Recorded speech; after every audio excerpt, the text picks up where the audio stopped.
kon si on n'avait pas un député comme Thierno Alassane Sall Alassane Sall Thierno Alassane que tous les Sénégalais doivent remercier et le féliciter de son courage parce que tey bu leerul woon Banque Santander bu ko tontu et que la société civile se lève à partir de demain pour faire des plaintes collectives contre les gens de Azer et le directeur même Jean-Pierre Sène bu wax ni suñu xaalis fan la dugg Jean-Michel. lu ko wuutu woon ka fi nekkoon def des plaintes contre nous wax ni suñu xaalis fan la dugg c'est le partage du butin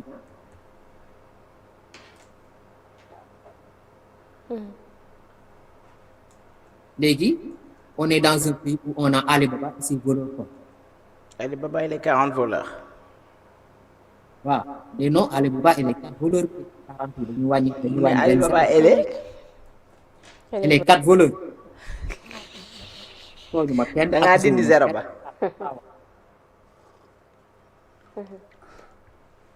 ci même nguur gi ñu ànd laa ñu scandale ay da mbooj ñu koy xaar xaru tabaski bi xaalis yu ana suñu xar yi ana xaalisu xar yi ak ñi nga xam ne ni fay nañu parce que xar yi aussi dañ ko leble woon te dañoo waxoon ne dañ koy fay pàcc par pàcc fay bi moom kenn xamul fu mu toll.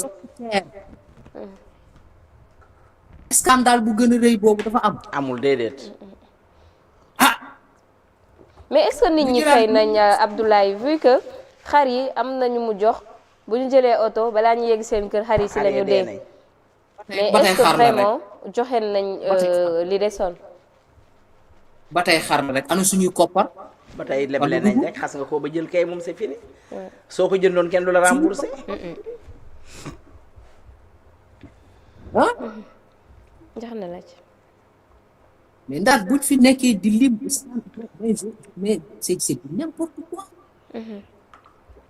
doyen Madiambal qui est notre doyen ak ñu tous ñun ñi nga xamante ni ñun ñëpp dañ jaar ci presse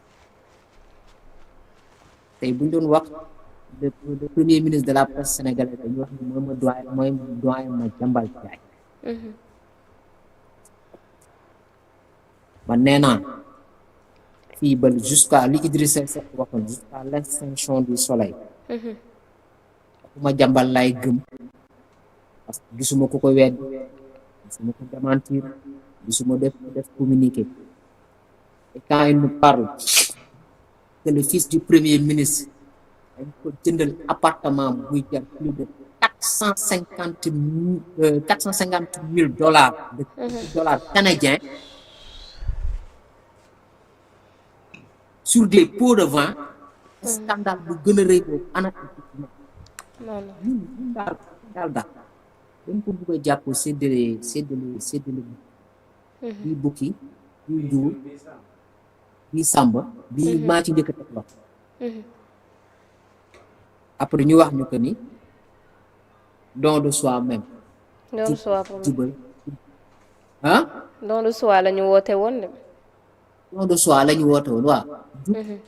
jubal dëngalu dëngalante loolu moo fi am lii weesuwul ku leen gën a jubati ku leen gën a dëgg amul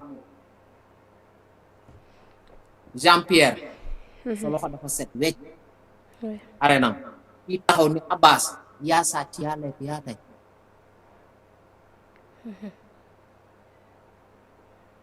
léegi nag Alassane faram fàcceel nañu ko tey ba mu leer nañ xoos na réew mi ba réew mi weex newul Espagne jaarul Sénégal yóbbu na suñu xaalis dem ak moom léegi nag xaalis boobu c'était un partage du butin ku ci nekk sa gémmiñ ni nam bat dana wax Sénégalais yi 37 milliards yooyu fan la dugg am na solo merci dañuy jàll ci beneen sujet comme ça ñu mën a épuiser yëpp dañuy ñëw ci vague de démission yi ñu gis ci assemblée nationale premier vice-président bi démissionné na troisième bi pareil Ismaïla Diallo ak ki nga xam ne nii moo di Thioro Mbacké ñu bëri di njott ndax nekkuñu di xaalal yoon ki la di Amadou Ba ak El Malick Ndiaye naka nga gisee vague de démission yi nga xam ne nii moo am ca assemblée nationale yaa ngi naan sànq sax ndax Diomaye du démissionné en tout cas lu am du nekk luy betti sénégalais yi. bon balaa nga may dugg foofu il faut ma laal tuuti rek damay dëggal. oui rapidement tuuti ci li Thierno Alassane Sall wax. micro. micro baa ngi tàkk. non pour nga defar ko moom moo bàyyi ma. moom wax teg maa bàyyi. bon am na sama benn xarit bu nekk Côte d'Ivoire nee na bonsoir président j'ai bien reçu merci pour le partage mu ne gis na j'ai vu EPC Côte d'Ivoire sur la liste EPC Côte d'Ivoire a occupé un de mes appartements ci benn jarul may wax tur bi ci fu mu nekk non c'est son appartement à lui moo ko moom pas agent immobilier un de mes appartements pendant plus de 10 ans ils viennent tout juste de libérer les lieux en ce mois de juin. Pourquoi li ma lay wax kii Côte d'Ivoire la nekk c'est un ami xoolal li yàlla di def moom moo loué société boobu ci juin bi nii la ñu quitté lieux yi pourquoi ñu quitté lieux yi pourquoi ñu bàyyi lan la ñuy daw lan la ñuy daanu xamoon nañ c'était ça et tout voilà je pense que daal Thierno Alassane Sall daal dañ koy ñaanal gudd fan rek fekkee ak tal yàlla nag dina leeral du ma jaaraat ci li sama xarit wax sama frère def naa wax na lépp ñu ñëw nag ci démission yi ñuy gis bon xamuñu exactement qu'est-ce qui se passe dañuy mën a am yaakaar ne xanaa dañuy démissionner pour jox El Malick ak Amadou Ba moom mën na ñëwaat El Malick non suppléant bu génn ak ñi nekk ay vice-président je pense que voilà bon yëpp daal mi ngi noonu man nag li may wax Diomaye est-ce que du xëy démissionner tamit ah non attends il faut qu'on arrête parce que si on veut jouer à ce jeu-là on laisse ces gens-là faire lu leen neex Ousmane Sonko vient à l'Assemblée nationale comme ça un truc de malfrat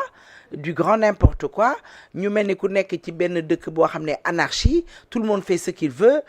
nu la ko neexee kenn du wax kenn attends bu nekkee dañoo nekk ci dëkk droit ba tax kuñ ci nekk di jël sa di maîtriser wu parce que nekk dëkk du droit moo tax nit ñi ku ne di maîtriser wu mais nag ku ne mën nga koo faja sa bopp mënoon nañoo jël lu ñu neex fekk leen fee ci biir assemblée defanteeg ñoom mais dañ ne dëkk bi dafa am loi dañ ne dëkk bi dafa am droit dañ ne dëkk bi dafa am justice kon il faut que Diomaye siffle la fin de la fin de cette récréation là nañu arrête Ousmane Sonko est droit dans ses bottes mi ngi ci li mu bëgg mi ngi ci li muy def di ko def bu baax nag dëkk bi dénkuñu ko Diomaye dénkuñu ko Ousmane Sonko Diomaye lañ ko dénk la ko Ousmane Sonko waxoon nag toogal palais nga dénk ma cette population beeg mbedd mi jeex na tey ba Ousmane Sonko nekkatulee premier ministre il faut que lii dakk moom su ko dakkul ñun mën nañ ko dakkalal suñu bopp mais moom na ko dakkal moom mi nga xam ne moom lañ jox réew mi am na loo xam ne sénégalais duñ toog di ko seetaan ndàkk te lii bu yàggee ñii dañuy jëli cour ñii jëli yet ñii jëli leneen ak leneen fekk leen assemblée nationale non bu yàggee loolu lay mujjee waxuma nag nañ dem def ko bu ma kenn yóbbu samay wax man di ma ribbale raatale mais dama ne boo leen moytuwul fa lañ jëm parce que mënuñoo nekk ay sénégalais nekk ay kilifa nekk ay responsable lu mu tuuti am na lu ñu jàng am na lu ñu xam ñi ko jàngul sax xam nañ li loi wax mais Ousmane Sonko di ñu fowee di def du grand n'importe quoi Diomaye di seetaan lan moo xew lan la je suis d'accord avec mon tonton mon ami Doudou Wade quand il dit que loi doo tooñ duñ la tooñ ngay toñor bi loi mayiwul loolu c'est pas parce que nit ki def na lu jaadul yow da nga war def lu jaadu waaye nag ñu ngi bëgg a yéex les gens commencent à en avoir marre gars yi mënuñoo nekk rek benn ñebbe ci cin nekk biir assemblée ba pare 130 députés contre Diomaye bien vrai ñi ngi naan am na 11 yoo xam ne ay tóob lañ mais attends ñoom xajuñu ci yow Diomaye boo xefee même bu nekkee yow am nga neneen noo xam ne mën nga ko gouverner lu ñu leer ne tey Ousmane Sonko capable lu xëy rek jël Casamance jox leen seen indépendance lan moo ñu wóor ne mënta xëy rek jël suñu président bi tam ko fi dëmm jiñ ko haute trahison ñu jéem koy traîner et tout ku ñu wax ne mënta xëy rek dugal ne élection du amagum dañuy voter loi boo xam ne élection législative duñ ko defagum léegi wala assemblée bi kenn dootu ko mën a dissoudre wala loolu la Diomaye bëgg aussi parce que c'est à risque et péril là il faut qu'on arrête de dire Sonko Diomaye moom la ñu dénk réew mi dénkuñu ko Sonko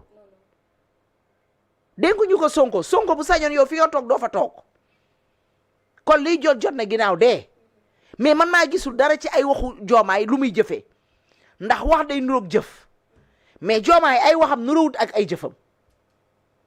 munoo ne tey tu veux réconcilier la population tu as une Mimi Touré saa yu xëy nekk ci deru Macky Sall bi ak ñi mu àndal nga ne tu veux réconcilier la société tu peux pas dire que tu veux réconcilier la société tu veux que tout le monde se réconcilie Macky Sall sénégalais africains les Africains l'ont choisi pour qu'il soit candidat aux Nations Unies soutenir ko di ci wax leneen ak leneen ba say ñi la warta yab sax di la yab di ci wax loo xam ne yow ba nga ko waxee pare xam nga ne lii ma wax waruma koo wax nga bëgg maa wax ne ma da nga bëgg société boo xam ne ñëpp dañuy juboo munoo am benn Ousmane Sonko muy def am meeting am nga jël fee nga xam ne tey man mi opposition bu ma ko soxloon doo ma ko jox nga ne da nga bëgg ñëpp yem fii ci Sénégal et jusqu'à présent les DG les PCA yi nga xam ne ils sont de Pastef bërki démb ku ne gis nañ leen ñu dem fële ca yëf ya je pense que ñooñu bu ñu toogee ci suñu biir gouvernement wala ñu toog ci biir état bi yoroon ñu suñu société bi fi ñu jëm du neex yow xam nga bu baax li may wax jaar nga ci yëf yi xam nga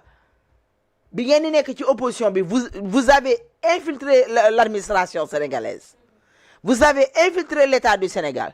l'État était souillé l'administration était souillée ci ñoo xam ne yéen ñoom la ñu àndal la preuve bi ngeen jëlee réew mi ñooñu dañ leen a décorer dañ leen a récompenser jox leen ay postes de responsabilité sédd leen seen wàll ci gâteau bi genn wàll gi yëpp ñoom ñoo ñu dàq xam nga lu tax nga dàq leen parce que la ñu dundoon ak yéen bëggoo leen ñu dundaat ko lañ leen doon defal bi ñu nekkee ci biir gouvernement Macky Sall bi xam nga ne boo leen fa bàyyee ñu def ko ak Ousmane Sonko su ñu leeree ne li fi nekk du complot Diomaye na jël ay responsabilités amuñu kenn ku ñu mën a imputer responsabilité ku dul yow tu es le président de la République tu es le président de tous les Sénégalais qu'on le veuille ou non les 54% pas des Sénégalais les 54% de l'électorat sénégalais yoo lañ jox sa carte ba tax nga falu fi nga falu il faut que lii nga arrêté ko lii il faut que Diomaye arrêté ko bu leen fontoo nit ñi bu leen ñu fooye bu leen taal dëkk bi parce que lii ngay def mooy indi nit ñi jóg fajal seen bopp parce que ki la war a fajal bu la fajalu da ngay jóg fajali ci sa bopp il faut que nag lii mu jeex voilà non c'est trop. Abdoulaye ma bàyyi la nga ñëw ci vague de démission yi nga xam ne ni gis nañ ko ca assemblée